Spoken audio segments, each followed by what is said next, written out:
بسم اللہ الرحمن الرحیم نحمده ونصلي ونسلم على رسوله الكريم وعلى آله الطيبين الطاهرين وعلى أصحابه أجمعين أما بعد فأعوذ بالله من الشيطان الرجيم بسم الله الرحمن الرحيم چینل فہم قرآن و حدیث کے سلسلہ فہم قرآن میں خوش آمدید۔ آج ہم سورہ بقرہ کی آیت نمبر 11 اور 12 پڑھنے اور سمجھنے کی سعادت حاصل کریں گے۔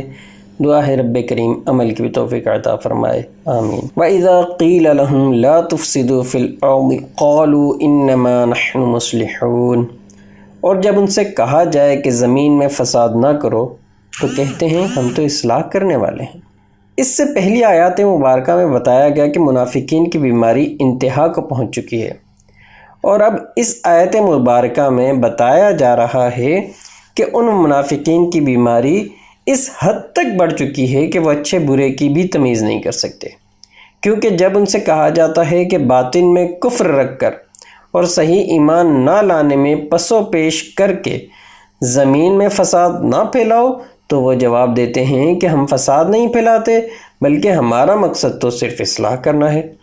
جب انسان اپنے عیب کو اپنا ہنر سمجھنے لگے تو اس کی ہدایت بہت مشکل ہے، کیونکہ وہ جاہل مرکب ہے۔ الا انہم ہم المفسدون ولکن لا یشعرون، خبردار تحقیق وہی فسادی ہیں مگر انہیں اس کا شعور نہیں۔ اس آیت مبارکہ میں رب کریم نے فرمایا ہے کہ اے ایمان والو، تم یہ جان لو کہ اپنی اس روش پر قائم رہنے کی وجہ سے یہی لوگ فساد پھیلانے والے ہیں، مگر انہیں اس بات کا شعور نہیں، کیونکہ ان میں وہ حس ہی باقی نہیں رہی جس سے یہ اپنی خرابی کو پہچان سکیں۔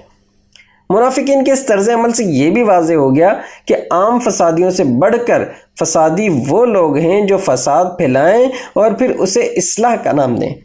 ہمارے معاشرے میں بھی ایسے لوگوں کی کمی نہیں جو اصلاح کے نام پر فساد پھیلاتے ہیں۔